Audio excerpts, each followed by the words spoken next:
Hello and welcome to our Bible study of 1 Kings, and today we are in chapter 6. So we're just at the point where Solomon is starting to get the ball rolling to build the temple. And it came to pass in the 480th year after the children of Israel were come out of the land of Egypt, in the 4th year of Solomon's reign over Israel, in the month Ziph, which is the 2nd month, that he began to build the house of the Lord. So this is good. It's given us a bit of chronological order here so that we can have a few key dates in Israel's history. So it's been 480 years after Israel was freed from Egypt, and it's the 4th year of his reign. So that would make him, what, about 24? He's still just a baby, still a very, very young king. So the 4th year of his reign, according to my notes, would be 966 years BC. Okay, so I believe that would have made Solomon about 24. Okay. And the house which King Solomon built for the Lord, the length thereof was 80 cubits, and the breadth thereof was 20 cubits, and the height thereof 30 cubits. And the porch before the temple of the house, 20 cubits was the length thereof, according to the breadth of the house, and 10 cubits was the breadth thereof before the house. And for the house he made windows of narrow lights. Okay, so I don't know a lot about cubits, so I'm having to refer to my notes from assistants. Okay, it says it's not considered huge in terms of square footage, but its size was the only modest thing about it. So they're assuming the outside would have been absolutely stunning. We've got stones, cedar, gold. And there's a big porch in front of the temple, which would have been out another 15 feet, apparently, is what 20 cubits is. Okay, so that is quite big. And against the wall of the house he built chambers round about, against the walls of the house round about both the temple and the oracle, and he made chambers round about. The nethermost chamber was 5 cubits broad, and the middle was 6 cubits broad, and the third was 7 cubits broad, for without in the wall of the house he made narrow rests round about, that the beams should not be fastened in the walls of the house. And the house, when it was in building, was built of stone, made ready before it was brought thither, so that there was neither hammer nor axe nor any tool of iron or heard in the house while it was in building. Oh wow, that's cool. So it was ready made. So nothing was built in the holy house. The door for the middle chamber was in the right side of the house, and they went up with winding stairs into the middle chamber, and out of the middle into the third. So he built the house and finished it, and covered the house with beams and boards of cedar. And then he built chambers against all the house, 5 cubits high, and they rested on the house with timber of cedar. So aside from the big temple, we've got lots of side chambers. And as we said earlier, we've got everything was made outside and just put in to fit. Can you imagine the amount of skill that was needed to make sure everything fit outside, so when you come to put it on site, it was all just perfectly aligned? That took incredible skill. Skill granted by the Lord, no less. And the word of the Lord came to Solomon, saying, concerning this house which thou art in building, if thou wilt walk in my statutes, and execute my judgments, and keep all my commandments to walk in them, then will I perform my word with thee, which I spake unto David thy father, and I will dwell among the children of Israel, and will not forsake my people Israel. So Solomon built the house and finished it. So he's reinstating his confirmation that he gave earlier, that if you follow my commandments, I will be with you and I will continue to bless you. So he will not abandon them if they walk in his way. So that's Israel having to follow his way, and Solomon is really going to be the one to lead because he's king. So Solomon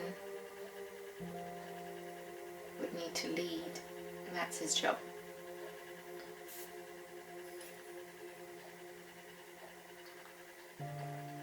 So in a way, what God is doing here is reminding both Solomon and the entire nation of Israel that he's more concerned with their hearts and their obedience to him than the building. As he always has been, right back when David wanted to build the tabernacle and he was like, oh yeah, but your ark is just in a manky tent. And God was like, I don't care. I really don't care about that. I care about your heart and your obedience. So that was more important to him than this building. God more concerned about people's hearts and obedience than the building.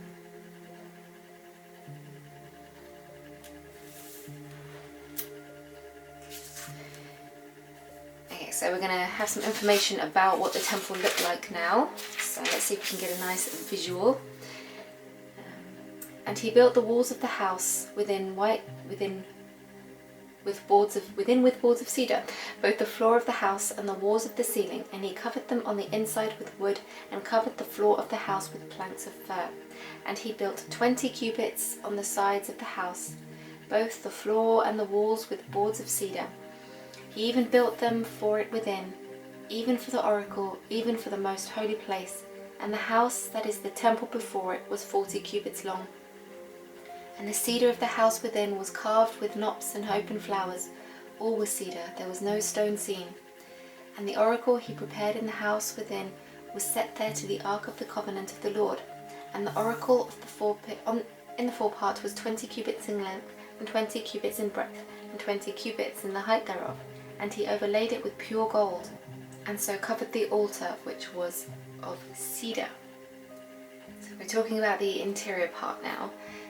So the holy place was 60 feet long, and the inner sanctuary was 30 feet long. So that's still pretty big.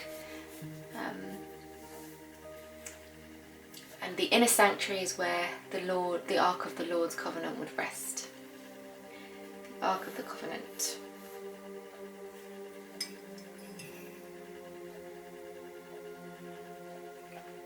So the Ark is considered God's throne here on earth. Considered God's throne.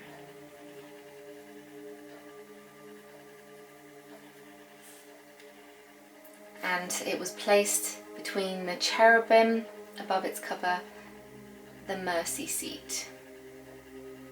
And it was overlaid with pure gold. Wow, the weight of the gold overlaying the most holy place was 45,000 pounds worth of gold. 45,000 pounds worth of gold. Well, we know the streets of heaven are gold, so it makes sense to have it in his temple. He deserves absolute grandeur, doesn't he?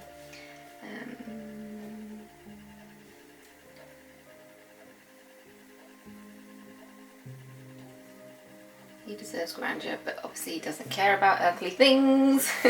We know that, but that's what he deserves. If he can have it here, which he can.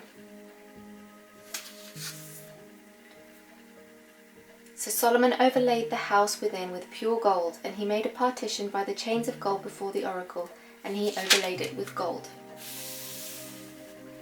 And the whole house he overlaid with gold until he had finished all the house. Also the whole altar that was by the oracle he overlaid with gold.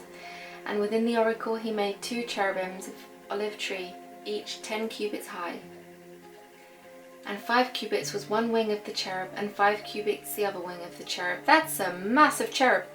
From the uttermost part of one wing to the uttermost part of the other were 10 cubits. Wow. And the other cherub was 10 cubits. Both cherubims were one measure and one size. The height of one cherub was 10 cubits, and so was it the other cherub.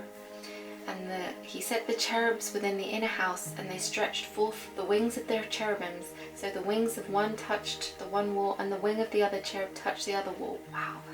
And the wings touched one another in the midst of the house. Can you just imagine these enormous big cherubims made with wood and gold? Like, I can't even. And he overlaid the cherubims with gold, of course. Okay, so we've got 2 enormous cherubims here, overlaid, carved out of wood and laid with gold, and their wings were stretching out over the tower and over the covenant. Like, if the temple is magnificent enough, but then you've got the temple floor with gold as well. Gold floor, which is like heaven. It's actually mind-blowing to imagine just how incredible this must have looked. And, you know, as it should, it speaks of the majesty of God. So, enormous cherubim made of olive wood and gold.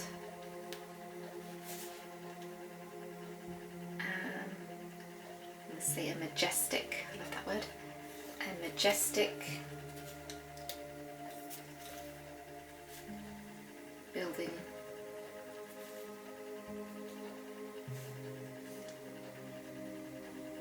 To suit the majesty of God.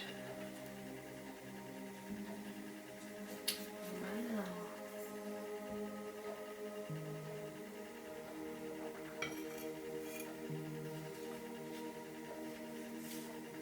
And for entering the oracle he made doors of olive tree, and lintel and side posts were a 5th part of the wall. The 2 doors were of olive tree, and he carved upon them carvings of cherubims and palm trees and open flowers. Wow. And overlaid them with gold, and spread gold upon the cherubims and upon the palm trees. He also made he for the door of the temple posts of olive tree in the 4th part of the wall, and the 2 doors were of fir tree, and the 2 leaves of the one door were folding, and the 2 leaves of the other door were folding. And he carved thereon cherubims and palm trees and open flowers, and covered them with gold fitted upon the carved work. And he built the inner court with 3 rows of hewed stone, and a row of cedar beams. In the 4th year was the foundation of the house of the Lord laid, in the month Ziph, and in the 11th year, in the month Bul, which is in the 8th month. I am so still curious about this calendar. I know I mentioned it in the previous book we studied. I want to know a bit more about the original calendar and what the months are, because I'm curious about it. The month Bul, which is the 8th month, was in the house, finished throughout all the parts thereof, and according to all the fashion of it. So was he 7 years in building it. Of course it would take 7 years. Of course it would take 7 years. 7 is perfection. 7 means perfect. Of course it would take 7 years. Like, our God is just, oh. Everything is just so perfect in this book. Of course it's 7 years. What a magnificent temple. I am going to do some research now to see if anyone has put this description into a kind of visual form, because I'm getting elements in my imagination, like I can see the cherubim, I can see the wood, I can see the gold. I would love to see if anyone has managed to translate that into some kind of artwork so that it can help me visualize the whole thing, because that just sounds absolutely magnificent. I'd like to know the history of this temple, what happened to it. I want to know more. Do you know anything about it? Let me know what you know, or if you're interested, or if you're curious, or if you've done your own research on it too. That is fascinating. So chapter 6 was all about the temple and what it looked like and how incredible it was, and how of course it took 7 years to make, which is perfect. Of course it's perfect. So tomorrow's chapter 7. I love a long chapter. I could study this for hours every day, but I'm trying to limit just to one chapter for the sake of these videos to make it a bit more convenient to consume. But I do some of my own private study outside of this in the morning as well. Like sometimes I'll jump to different chapters and use the new Bible I got, which is a keyword study Bible for Hebrew and Greek. So that's quite fun to break down meanings of words in their original language too. So yeah, I hope you enjoyed this. Please, as always, leave your own takeaways and any thoughts that you've got about anything. So have a lovely day, and I will speak to you tomorrow for chapter 7. Bye!